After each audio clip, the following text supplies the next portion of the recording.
Are you ready? ప్రతి విషయములో మనకు సాయం చేస్తాడు. ప్రతి విషయంలో ఆయన మనకేం చేస్తాడు? సాయం. ఎలా సాయం చేస్తాడు? ప్రభుత్వం ద్వారా సాయం చేస్తాడు, స్నేహితుల ద్వారా సాయం చేస్తాడు, తల్లిదండ్రుల ద్వారా సాయం చేస్తాడు, ఒక ఐడియా ఇచ్చి సాయం చేస్తాడు. ఒక రోజున ఒక రాష్ట్రంలో భయంకరమైన గాలి, తుఫాను, వర్షం, జలప్రలయం, వరదలు. ఆ గ్రామములో ఉన్న వాళ్ళందరూ ఒకళ్ళకొకళ్ళు బయటకు వస్తుంటే ఒక పెద్ద మనిషి మాత్రం నేను రాను, దేవుడే వచ్చి నా సాయం చేస్తాడు, మీరు వెళ్ళిపోండి అన్నాడు. అంటే అందరూ వెళ్ళిపోయారు. కానీ పెద్ద మనిషి మాత్రం 2వ అంతస్తు పైన నుంచున్నాడు. ఎక్కడ నుంచున్నాడు? 1వ అంతస్తు నీళ్ళతో నిండిపోయింది. 2వ అంతస్తు ఆ ప్రాంతం అంతా నీళ్ళతో నిండిపోయింది. మనోడు ఇప్పుడు 2వ అంతస్తు పైన నుంచున్నాడు. వాటర్ ట్యాంక్ చూశాడు, దానిపైన నుంచున్నాడు. అది అక్కడ దాకా నీళ్ళు వస్తే పడవలో కొంతమంది వచ్చి, అన్నా పడవెక్కు, నిన్ను అటు తీసుకెళ్తామంటే మీరు వెళ్ళిపోండి, దేవుడు అత్తడు, వెళ్ళిపోండి అన్నాడు. మళ్ళా కొంతమంది ఏం చేశారంటే పెద్ద టైర్ ట్యూబ్ ఉంటుంది కదా, ఆ ట్యూబ్తో వచ్చి అన్నా ఎక్కన్నా తీసుకెళ్తామంటే దేవుడు అత్తడు, వెళ్ళిపోయింది అన్నాడు. ప్రభుత్వం వాళ్ళు హెలికాప్టర్తో వచ్చారు. వచ్చి కింద బకెట్ వేసి ఎక్కయ్యా లాగుతామంటే దేవుడు అత్తడు, వెళ్ళిపోయింది అన్నాడు. మళ్ళా 4వసారి హెలికాప్టర్ వాళ్ళు వచ్చారు. దేవుడు అత్తడు, వెళ్ళిపోయింది అన్నాడు. ఎక్కువైపోయింది బీభత్సం. నీళ్ళు పైకి వచ్చేసి ఆయన చచ్చిపోయాడు. చచ్చిపోయిన వెంటనే పరలోక రాజ్యం వెళ్ళాడు. పరలోక రాజ్యానికి వెళ్ళి దేవుడితో అన్నాడు, దేవా నీ కోసం నేను వేచి ఉన్నా, కానీ నాకు సహాయం చేయలా, ఏం పని చేసావయ్యా? దేవుడు అన్నాడు, నేను పడవను పంపించా, నువ్వు వద్దన్నావు. టైర్ ట్యూబ్ పంపించా, నువ్వు వద్దన్నావు. హెలికాప్టర్ 4 సార్లు పంపించా, వద్దన్నావు. అది నా పొరపాటు కాదు, నీ పొరపాటు. ఈ రోజున కరోనా వైరస్ అంటకుండా దేవాది దేవుడు వ్యత్యాసమైన పద్ధతులు పంపిస్తున్నాడు. నువ్వు ఉపయోగిస్తే మంచిది, లేకపోతే అన్నయ్య రావాలంటే మనం ఏమీ చేయలేము అక్కడ. అందువలన ఈరోజు నిర్ణయించుకొని నీకు నువ్వే ఈ రోజున మందిరంలో రావడానికి కుదరదు. ప్రభుత్వం వాళ్ళని మనం గౌరవించాలి, వాళ్ళ అధికారాన్ని మనం గౌరవించాలి. ఇంటిలోనే ఉండి మీరు వీక్షించాలి. ఏప్రిల్ 14 వరకు దేవాది దేవుడు దీంట్లో అద్భుతం జరిగించాలి. ప్రతి విషయంలో ఆయన సాయం చేస్తాడు. వ్యక్తులతో సాయం చేయకపోతే ఒక ఐడియా ఇచ్చి దేవుడు సాయం చేస్తాడు నీకు. నలుగురు కలిసి పక్షవాయు రోగిని మోసుకొని వెళ్తున్నారు. మోసుకొని వెళ్తుంటే యేసయ్య ఉన్న స్థలము నిండిపోయింది, బయట నిండిపోయింది, అన్నీ నిండిపోయినాయి.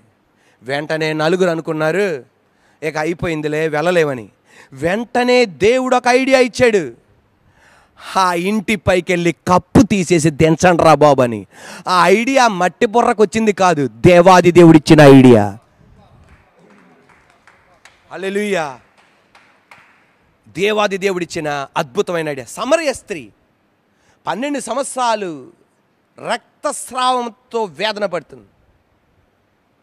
ఈ రోజున నజరేయుడైన యేసయ్య నామములో ఇంట్లో కూర్చొని వాక్యం వింటున్నప్పుడు ఈ రోగముతో నువ్వు వేదన పడుతున్నావేమో, యేసయ్య నామములో నీకు స్వస్థత కలుగును గాక.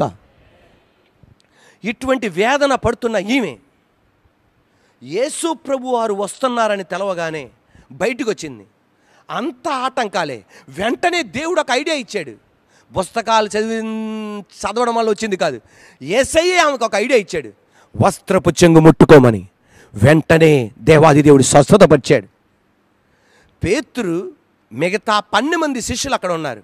యేసయ్య అన్నాడు, నా గురించి ప్రజలు ఏమనుకుంటున్నారయ్యా అనగానే ఒక ఆయన అన్నాడు, నిన్ను ఇర్మియా అనుకుంటున్నారయ్యా, నిన్ను ఇర్మియా అనుకుంటున్నారయ్యా, నిన్ను ఏలియా అనుకుంటున్నారయ్యా, నిన్ను యోనా అనుకుంటున్నారయ్యా, పాత నిబంధన భక్తులు అనుకుంటున్నారయ్యా. వెంటనే పేతురు అన్నాడు, పేతురు నా గురించి నువ్వేమనుకుంటున్నావు అన్నాడు. వెంటనే పేతురు అన్నాడు, నువ్వు సజీవుడైన దేవుని కుమారుడు అయ్యా. వెంటనే యేసయ్య అన్నమాట, ఇది నీ మట్టి బొర నుండి వచ్చింది కాదు, మత్స్యకారుని వృత్తి నుండి వచ్చింది కాదు, నా తండ్రి నీకు ఇది తెలియపరిచాడు. ఈ రోజున హల్లెలూయా నలుగురికి తండ్రి ఆ జ్ఞానాన్ని ఇచ్చాడు. సమరయ స్త్రీకి రక్తస్రావం స్త్రీకి ఆ జ్ఞానం ఇచ్చాడు. అలాగే పేతురికి ఆ జ్ఞానం ఇచ్చాడు. సలోమోన్ రాత్రి దేవుడు అడిగాడు నీకేం కావాలి అని. వెంటనే అన్నమాట ఏంటి తెలుసా? జ్ఞానం కావాలి. అది అతని నుండి వచ్చింది కాదు, తండ్రి ఆ జ్ఞానం దేవుడు అనుగ్రహించాడు. కరోనా వైరస్తో అల్లాడిపోతున్నారు. ఫలానా దేశం మేము మందు కనిపెట్టామంటున్నారు, ఫలానా దేశం నేను మందు కనిపెట్టాను అంటున్నారు. ఒకళ్ళు అంటున్నారు వారంలో వస్తుందని, ఒకళ్ళు అంటున్నారు సంవత్సరంలో వస్తుందని, ఒకళ్ళు అంటున్నారు 6 నెలల్లో వస్తుందని. నేను అనే పాయింట్ ఇదే, నా దేవుడు ఆ వైద్యులకి ఆ శాస్త్రవేత్తలకు తగిన ఐడియా ఇచ్చి దీన్ని ఎదుర్కొనే శక్తి దేవుడు అనుగ్రహించును గాక. దేవుని స్తోత్రం. అనేక మందిని మరణపు బారి నుండి నా దేవుడు విడిపించును గాక, స్వస్థతపరచును గాక. ఆ రోగం రాకుండా నా దేవుడు ఆ ఐడియా దేవుడు ఇచ్చును గాక. దేని బిడ్డలారా, ప్రసంగి గ్రంథం ఇంటికి వెళ్ళి చదవండి, ఇప్పుడు తీకండి. ప్రసంగి గ్రంథం 9:16, ప్రసంగి గ్రంథం 9:16. జ్ఞానవంతుని పేదవాని జ్ఞానము తృణీకరింపబడును. నాతో పాటు చెప్పండి, పేదవాని జ్ఞానము తృణీకరింపబడును. మళ్ళా నిన్న నాకు దేవుడు కొత్తగా నేర్పించిన పాయింట్ ఇది. నాతో పాటు చెప్పండి, పేదవాని జ్ఞానము అంటే అర్థం ఏంటి? ఉన్నత స్థానములో ఉన్న వ్యక్తి కన్నా పేదవాడికి జ్ఞానం ఉంది, కానీ డబ్బు లేకపోవడం వలన వాడు పైకి రాలేకపోతున్నాడు. అందువలన ఆయన జ్ఞానం ఏమైపోతుంది? తృణీకరింపబడుతుంది. మైకేల్ జాక్సన్ అన్న ప్రపంచాన్ని పాప్ సాంగ్స్తో గుప్పిట్లో పెట్టుకున్నవాడు మైకేల్ జాక్సన్ తన పుస్తకంలో రాస్తున్నాడు, మూన్ వాక్ అంటారు. డ్యాన్స్ చేసేటప్పుడు ఏం చేస్తారు? మూన్ వాక్ అంటే ఇలా వెనక్కి నడుస్తుంటారు.